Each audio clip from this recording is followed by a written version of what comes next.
Welcome, everybody, to Midday Magazine for this Wednesday, February 19th, 2025. Have your host, James J. Malouf, here. In part two today at 4:30, we're going to speak with Pastor Eric Hambrook from Love Inc. and talk about their Founders Day celebration coming up. Right now in studio, we've got some of the students from Rams and their Fact organization. We're going to be talking to them and about their initiatives, some tips, responses, and programs and the different things that they are up to. What I would like to do first is kind of go down the line here and let you all introduce yourselves. We'll start right here. Hello, my name is Dhein. Mia, thank you for being here. Hello, my name is Saige. Saige, thanks for being here. And I'm Emily. Emily, thanks for being here. Appreciate you. Great job, you guys. You've already nailed this. You're already killing this interview. Well, good work, good work. I want to right away a note to the audience, though. There might be some confusion or maybe some misunderstanding or what have you, because we just talked to a fact organization. But Mia, there's a different fact group for different grades. Is that how that works? Yeah.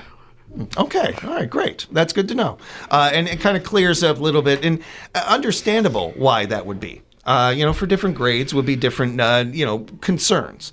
It's a lot of us are very removed from high school. It's been a long time, guys. But there are certain things that even I remember from high school, and one of them, the differences of 6th, 7th, 8th, 9th grade, how much life changes, how many different things are, and different concerns. So the point of having a different fact group for different grades, is that how it works out for almost all the grades in junior high, high school, all that, Mia? Yeah.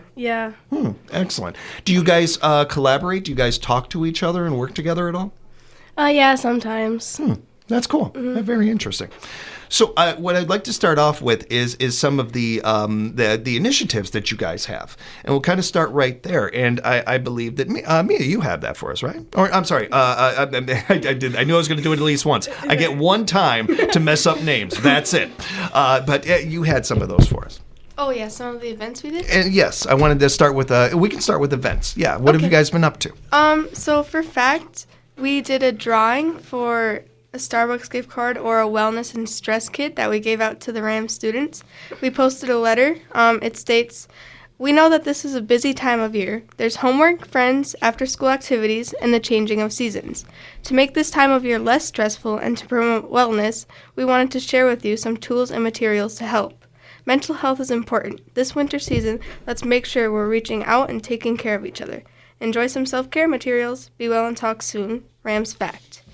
And so we had kids write down on a big sheet of poster things that one way that they can relieve stress in a healthy way. And we got a lot of answers. Sweets, candies, and chocolate are a Valentine's Day tradition.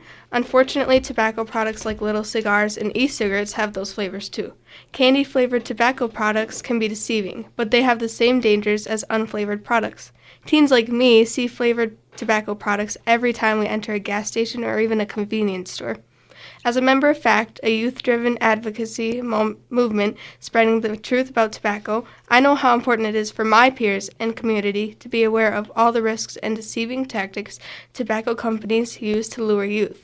To learn more about the work of Fact groups throughout the state, visit factmovement.org. Well done. Well done. Very well written. You guys remind me of something. I have Sheriff Sean Becker in once a month, and I get to talk to him. And one of the things that Sean and I have talked about a lot is ending the revolving door of crime and your repeat criminals, and some of that. So when it comes to that, there's a couple of key ways of doing that. One of the main ways of doing it is just asking, well, why did you commit this crime? What happened in your life to make you want to do this? And by asking that question, so many answers were brought to him, and so many of them came back to mental health. And it's not that different when we're talking about vaping or cigarette smoking or anything at any age, especially when you're young. People don't do this traditionally, don't pick up a vape or a cigarette when their life is perfect, when they think they're or something like that. It's usually a stressor or something like that going on. And as adults, we forget sometimes of how stressful it can be to be a teenager, how stressful it can be to be in school. And I think that for some, it's so eye-opening to be able to hear from you guys and hear from what you are concerned with, because it not only gives us an idea of what's going on, which is very important, and we need to listen to kids more and more in this day and age, but it's also helpful in this regard of, well, the best way to attack this topic is together, is adults and kids, and sharing information and talking to each other and understanding that this really does begin with mental health. So the idea of approaching that and that what you're doing there, I think, is not only helpful and smart to your peers on a number of levels, but certainly with the initiatives and what you guys are trying to do with the FACT organization here and really bringing down those numbers of young people vaping or smoking and all of that. It's a really smart move, and it's a very well written piece too. That's great. That's really good. How was that received? Was that received well? I think so. Kids around started contributing more to the FACT organization, and we had a lot of kids, commit, and a lot of kids, even the ones who vaped and smoked, and it was visible to us, they contributed to the stress thing, and they really helped us. Very cool. Very cool. Good to hear. And Saige, I wanted to ask you about the Voices initiative. I see that was something that you guys also did. Yes, so we gave kids the Unfiltered Youth Voice Initiative card. It asks them, how has vaping and nicotine impacted your life? And we got a couple of answers, like, my brother was peer pressured to try a vape at school. This broke our relationship and trust with each other. Then he started dating this girl, and it got worse, especially because he was vaping and lying about it. This broke my heart because I couldn't even talk to my brother, knowing that he would do something like that. Age 12. There's another one saying, one of my best friends vaped. I didn't know that she did that. She asked me to try it, but I didn't vape with her. She's not my friend anymore. Age 14. We gave kids these cards because we wanted to raise awareness about the marketing tactics used by the tobacco and nicotine industry. We wanted to provide a platform for youth to discuss the impact of nicotine on their lives, educate decision makers about the harmful effects of these products on young people and communities. And we wanted to offer resources to support young people in overcoming nicotine addiction. That's very eye-opening. It's a little heartbreaking hearing those ages and hearing some of that and everything, but that is really eye-opening and helpful. I imagine it is for us as adults. I can only imagine for you and the organization, and for you and your peers. Mm-hmm. And one of the reasons why the work that you guys are doing is important. There's a number of things here that we can get into, but I want to stick with a couple of the work that you guys are doing. And I see that there was a Tricks Not Treats project. Mm-hmm. Can we talk about that a little bit? Who's got that one for us? So you got. So Tricks and Treats was this Halloween-based nicotine tobacco prevention thing. So what we did is we went out to our cafeteria lunches, 6th through 8th grade, I'm pretty sure, and we took some Halloween candy, and we asked kids a lot of questions, a variety of questions, about how tobacco and vaping can be bad for you, or what it can do, maybe what kind of ingredients it has in it. And we put out some posters to help spread the awareness. And kids, whoever answered an appropriate and healthy response, they got a piece of candy. Oh, that's awesome. Great job, Shirley. No, I'm joking, Saige. I'm joking. I'm just teasing you. But I appreciate that. I appreciate that answer very much. And I'm just going to completely mess up your guys' names for the whole interview. I apologize. But in part, it is because I'm very focused on the topic. And I think it's very important. I will admit, I've talked about this before on the air, I never was a cigarette smoker until I got late in life, and I started going to bars, and my friends were, and I started to then. And I stopped 15 years ago, I think it was, somewhere around there, and didn't really think much of stopping, didn't really think much of what it would do, other than, to be honest with you, I didn't like the control it had over me. And I grew up with a father who had a very serious addiction and didn't want to spend the rest of my life like that, learning from his example. So I stopped, and so many different things that nobody really had told me about opened up. Food tastes amazing Like my taste buds came back like in full force. I like foods I didn't even know I liked. The money that I saved certainly was huge for me. I work in radio. We don't have a lot, guys. I mean, it really helped. And these things were important to me, and I started sharing them with friends, and they started to do more of this. And then we see a society go in a direction that, to be honest with you, when I was your guys' age, if somebody had told me this, I would have laughed at them. But you walk into most gas stations now, when I was a kid, there was hundreds of brands in there, and every different style and size and color and everything else. And now that's been brought down to a very small amount of cigarettes that are in stores. Still too many for some, and I don't disagree with that. But I do think that you can't get forward without appreciating the progress that has been made. But then with that comes the vaping, and as the rise of that, and so much of these, and we're kind of back where we were with cigarettes. Where the idea of back in the 50s and 40s when they were marketing to kids and things like that. Now we're back here with vaping. So the work that you're doing is so important and so key to stopping this and keeping this. What an adult does is what an adult does. We're not talking about that. We're talking about kids. And when it comes to people your ages, it is incumbent on us to hear you out on this subject. I think that we've learned a little bit from this, and we need to keep learning that. People making decisions that it doesn't affect them, they need to hear from people that it actually affects. They really do. Whether we're talking about politicians or our parents or anybody else, need to start listening to that stuff. They're going to hear you when you do things like this organization, when you come together as this, because this is not something that you've done out of anything other than a passion for the subject. And I really admire that. I think that's really noteworthy. I did want to talk a little bit as well about some other things. And Mia, you had something else that we wanted to touch on. What do you got for us? Yeah, so at Rams, we are trying to figure out an alternate to suspension kind of program thing. So then kids that vape or use different kind of things like that don't just get suspended. They actually get support and the help they need to quit vaping and smoking and all that kind of stuff. Yeah. How am I supposed to enter into all this? Well, it's one of those topics. It's a topic that I imagine can be very. It's tough to begin with. It's even tough from an adult to an adult to talk to each other about this stuff sometimes, let alone at that age. Getting people to open up about things that are close to them, that are important, or that they might have shame about. Because that's when I hear you talking about this, one of the first things I think of is the shame that you can have with things.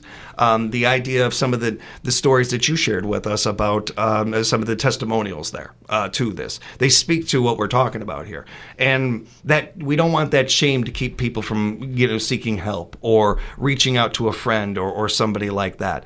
And that's just on a personal friend level, let alone on the level of our principals or different people in charge. And I've talked to our superintendent about this. I've talked to a number of principals in the area about this subject and how important it is for them, for you guys to know, and for students to understand that they're not looking to get people in trouble. They're looking for people to stop. That's all. And wanting to make a correction there.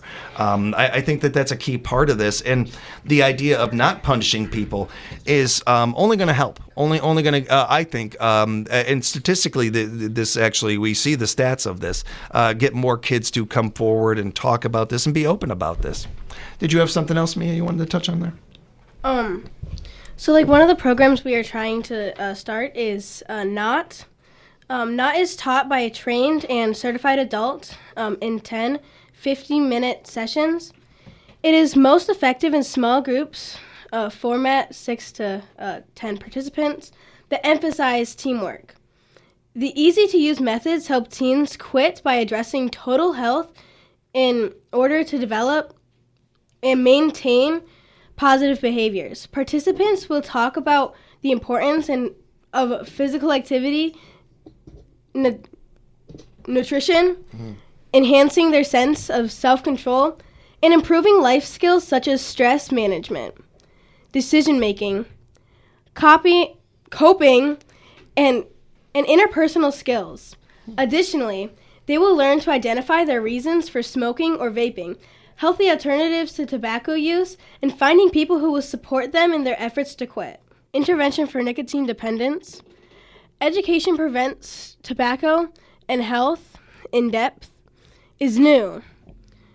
Convenient alternatives to suspension or citations that help schools and communities address teens' vaping problems in more supportive ways, and focuses on punitive measures. In Depth is an interactive program that teaches students about nicotine dependence, establishing healthy alternatives, and how to kick the unhealthy addictions that got them into trouble in the first place. Mm-hmm. Nicely done, Mia. Nicely done. You got a great voice for this, by the way. You got a great voice for radio. Ladies, I know that you had something else you wanted to add to this. Yes, so one of the reasons why we do these initiatives and programs is because kids at this age and in this grade level, they really don't want to be at school. They want to go home, and while they're at home, they can still use like these nicotine and vaping products. And we really would like to stop that, because even if we stop them from doing it at school and we support them to stop, they can still do it at home. And a lot of kids just, they feel the need to lie about it to like teachers and counselors and people like that.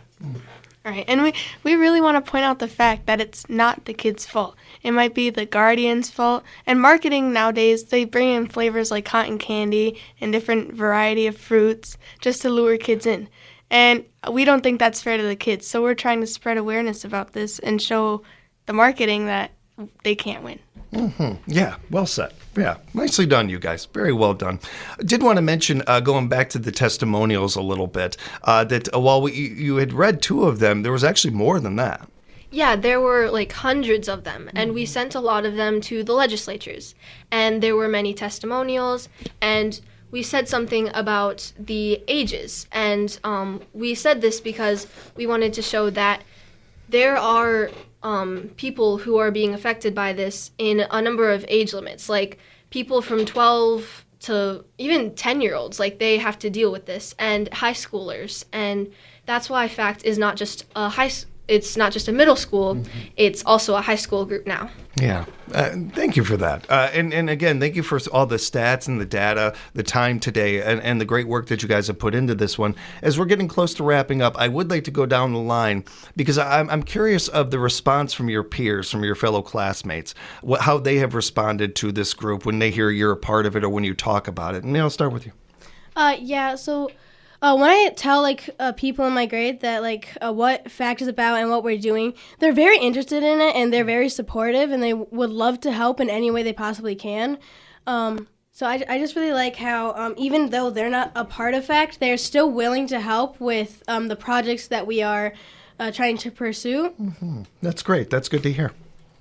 So when I talk to my friends about it, they're obviously very they talk about how they just walk around and they see people smoking and vaping and they don't like it because they don't want to have their health be affected by other people's decisions.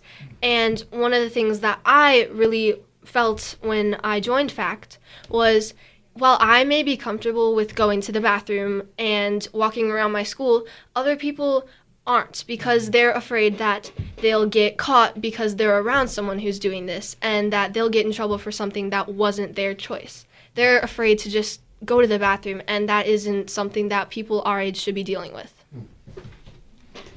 I took a little bit of a more negative side because I was in some contact with some pretty defiant people about vaping, and really, FACT just tried to open their eyes about it. And they saw that when they hide in the bathrooms or maybe even in the halls, they're affecting other people besides themselves. It's not only you, but if you need help, please get some. That's what we're trying to spread. And they really opened their eyes to it, and they really helped contribute to the fact that everyone is here, not just them, and that they can stop it. Yeah. Thank you, guys. Thank you. Very well done. Very well said. And you guys have done great in this segment. As we're wrapping up, I actually, if Gretchen, if you wouldn't mind grabbing that microphone. We've had Gretchen sitting here. She's a Rams advisor, and she's been doing great work with these kids, and I appreciate that, Gretch. If parents, if adults out there listening would like to help, would like to be a part of anything, are we able to? Are we able to help in any way? Can we just even share the information you guys have? Yeah, I mean, I think it's really important for the community to hear the voices of the kids and their testimonials. If somebody in the community has a student in our school that is struggling with that, they can refer them to the NAT program, which is voluntary. The in-depth program is obviously the alternate to suspension, so it would be mandatory. We just want to find ways to support kids when they're struggling. And, I think the community could help us in supporting the kids, making sure that things are in compliance and, they're being mindful of if they use these devices, taking care of them so they don't get in the hands of youth. Mm-hmm. So, and also there's, if you go to the American Lung Association, there's a lot of resources for adults struggling with nicotine and tobacco addiction as well. Great points. And, I just threw a curveball at her, and she knocked it out. Nicely done, girl. She wasn't even going to talk in this segment. It just jumped out and gave us some great stuff. That's really good. You guys nailed this. Well done. All three of you. Very good work. Almost too good. I need this job. Please don't take my job. Please, I need this work, you guys. No, really good work. Keep up the great stuff. And looking forward to having you guys back, because we want to keep up to date with this organization and what's going on with it. Maybe we'll talk again come spring or something like that and see how things are developing and going. But thank you very much for the time and informing us old people a little bit more about what's going on in the schools and everything, and especially about this great organization. Encourage people to find out more, not only about this, but keeping a look in all the things going on in our education system and our schools and around here. Thanks for the time, you guys. Nice work. Thank you. We'll be back with more Midday Magazine right here at 97.5 FM, 1320 AM, WFHR, locally grown radio.